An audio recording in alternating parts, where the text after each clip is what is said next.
Sa ating linya po mabigan ang Dean ng Graduate School of Law ng San Beda College, si isang constitutionalist, magaling na abogado at Dean ng Cagayan State University College of Law. Tama ba? Ayan, si Dean Father Ranhilio Rani Aquino. Dean Rani Aquino, Father Sir, naimbag nga bigat apo. Ayan, kumusta po kayo, Dean? Ayan, tama po ba sa Cagayan State University kayo nagtuturo din ngayon, Father? I'm still the dean of the Graduate School of San Beda, yeah. Mm-hmm. Yes. At din po kayo dyan sa CSU? No, I am the university consultant for legal affairs and professor sa College of Law. Ayan, bakit ganyan ang boses mo din? Parang garalgal apo. Binabagyo ka na yata ni Inday. Ayan, Super Typhoon Inday. Ayan, dyan sa Cagayan. Anyway, din Rani Aquino, sir. Ayan, ano po ang assessment sa first day na impeachment trial ni VP Sara? Ayan, ano ba ang mga significant na nangyari na tunghayan natin kahapon? Although na buwabandera sa mga headlines natin ngayon ay ang Senate na rules ng presiding officer Senator Chis Escudero katulad ng 16 votes para makonvict ang Vice President Sara. Ano po sa panahon ninyo, Father Dean Rani Aquino, sir? Okay, yung binigkas ni Senator Cheese na 16 votes ang kailangan at ang makonvict ang respondent na si Vice President Duterte, yun ang pananaw niya. Pero that is not binding on the Senate. Kasi since it is the Senate na magdesisyon, kailangan pag-usapan ng Senado at i-determine kung talagang anong bilang ang kailangan para conviction. Let's not forget na ang naglilitis ay ang buong Senado. So hindi pwede na yung binigkas lang ni Senator Escudero, siya na ang mananaig. Kailangan pag-usapan at magdesisyon ang buong Senado. Ganun And ba? then let's not forget, tama yung sinabi niya, kung may question, ay pwede itong dalhin sa Korte Suprema. Ayan. So, pero bago dalhin sa Supreme Court, dapat pag-usapan muna sa impeachment court, Dean. Correct. And the impeachment court must decide what the number for conviction is. Ayan. Baka naman napag-usapan na siya sa caucus yan kasi nag-caucus sila kahapon bago nagsimula ang impeachment trial. We don't know, but at least it should be indicated to the public na yun ang desisyon ng buong Senado. Ayan, At tama rin po ba na ibigay ni Senate President Wina Gatchalian ang pagiging presiding officer sa isang lawyer na Senator Chis Escudero? Yes, hindi ko maintindihan kung bakit ang daming sinabi ni Alan Peter Cayetano at yung kapatid niya laban niya. Maliwanag naman sa Article 11 ng ating saligang batas Section 3 na ang mga chambers ng Kongreso, House of Representatives at Senate ay may kapangyarihan magbalangkas ng kanilang mga alituntunin sa paggawa ng impeachment. So, alinsunod sa utos ng konstitusyon sa ligang batas na magbalangkas ang Senado ng alituntunin, gumawa nga sila ng reglamento na ang Senado ay pwedeng pumili ng ibang presiding officer ng impeachment. At alam mo, Deo, malaking respeto ko kay Win Gatchalian. Opo. Kasi alam niya na napaka-komplikado ang isang trial sa Senate. May liligaw dyan mamaya ng mga singgalot tungkol sa ebidensya, tungkol sa procedure, at mas mainam na isang abogado ang mag-preside. At ako yung hanga-hanga sa humility ni Senator Gatchalian at nagdesisyon na ibigay ang upuan kay Chis Escudero. At saka makalma siya kahapon, cool na cool ha. At siguro alam na rin nila din na sabi nga naman ako sa mga abogado loko-loko talaga itong si Alan Peter Cayetano. Strategy daw yun dahil pagka ang Win Gatchalian, Senate President Win Gatchalian ang naupo bilang presiding officer, pwede na lang paikutan yan kasi una, hindi nga siya abogado. Kung banatan siya ng mga legal technicalities, baka mga mote ang Senate President, hindi po ba? Correct. Mhm. And then another reason that there is, pag pinagbigyan ni Win yung sinasabi ni Cayetano, Mhm. kasi gustong baliwalain ni Cayetano yung desisyon ng Senado noong June 3 kasi yan. Isa it pa was yan. on that day na nagpasya sila Mhm. na amyandahan ang rules ng impeachment. Mhm. Ngayon, pag pinagbigyan ni Win Gatchalian yung hiling ni Cayetano na baliwalain yung desisyon ng June 3, Mhm. pwedeng hingin ni Cayetano sunod dyan na lahat ng nangyari sa June 3 ay baliwalain. At manumbalik siya bilang Senate President. Ayan, isa pa rin yan. Oho, ayan. Sa bagay, yung nga din po ang nakita ng maraming issue. Pero sa unang araw ng trial din, Aquino, sir, sa palagay ninyo ayan, kasi pinag-usapan, sino ba ang nakalamang? Defense o prosecution? Wala naman, Deo, kasi wala pang presentation of evidence. Mm-hmm. Ang nangyari lang ay opening statements. At yung opening statements na yan, hindi ebidensya, hindi naman argumento. Mm-hmm. Pagprepresenta lang kung anong planong ihayag ng prosecution at kung anong depensa naman ang gagamitin ng defense. Mm-hmm. Gusto ko lang magkomentaryo Opo. doon sa sinabi ng Defense Counsel na ang gustong mangyari ng prosecution ay patalsikin ang isang vice-presidente na nakakuha ng 32 million votes. That's irrelevant, no? Mm-hmm. Kahit anong bilang ng boto na nakuha ng isang mataas na opisyal, pag ito'y nakagawa ng mga bagay na impeachment ang katumbas, hindi argumento yung 32 million. Kahit kaanong karami ang nagboto sa iyo, pag gumawa ka ng mali, dapat managot ka. Ayan na. Napansin nga ng marami yan. Madaming nagtaasan ng kilis nasa prosecution kahapon ng banggitin niyang isyong yan.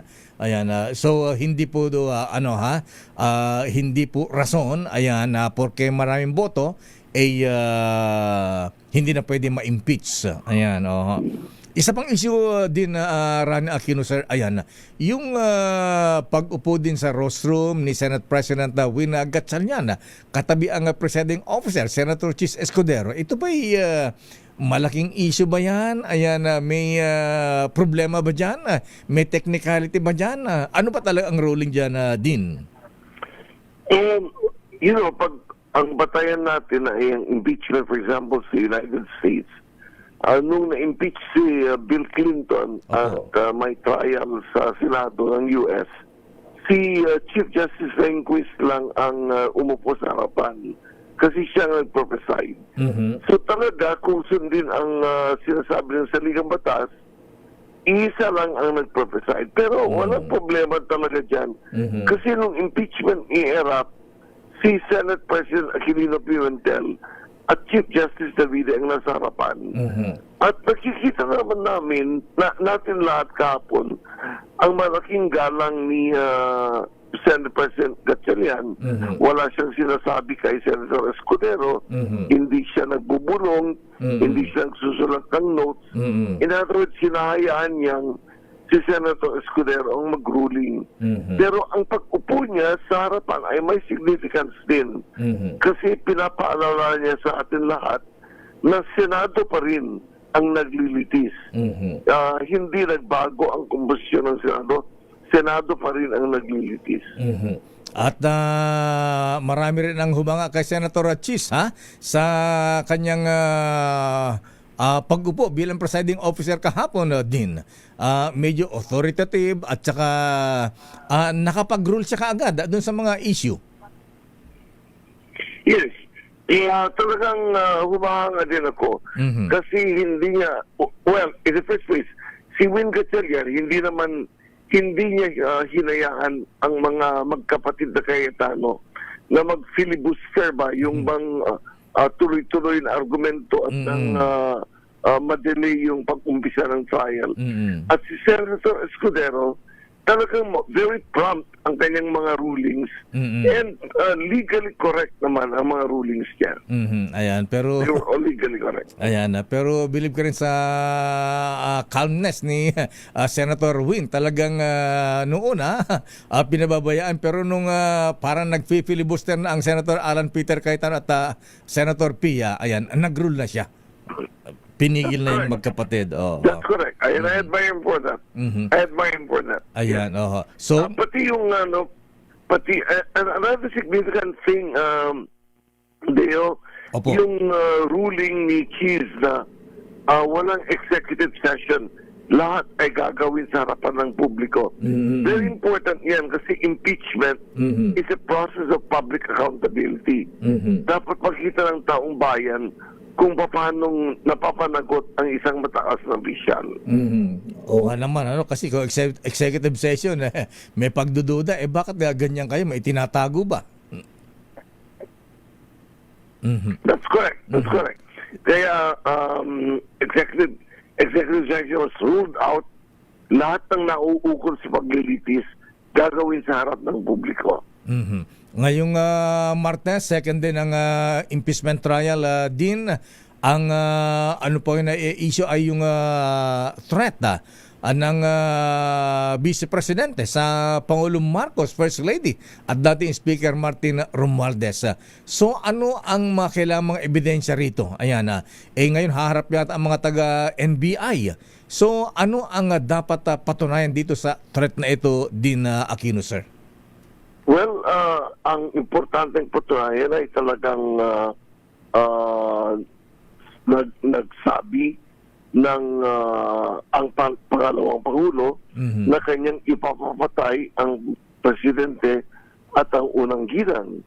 So, to prove the fact that the Vice President made those threats, at sigurado kung gagamitin nila yung mga recorded statements ni Sara Duterte at I presume na kaya tinawag ang NBI agents, nag-issue ang trial court, ang impeachment court ng subpena sa mga NBI agents at nang mapatunayan ng NBI agents na hindi spliced or hindi doctored yung ipapakitang mga video clips.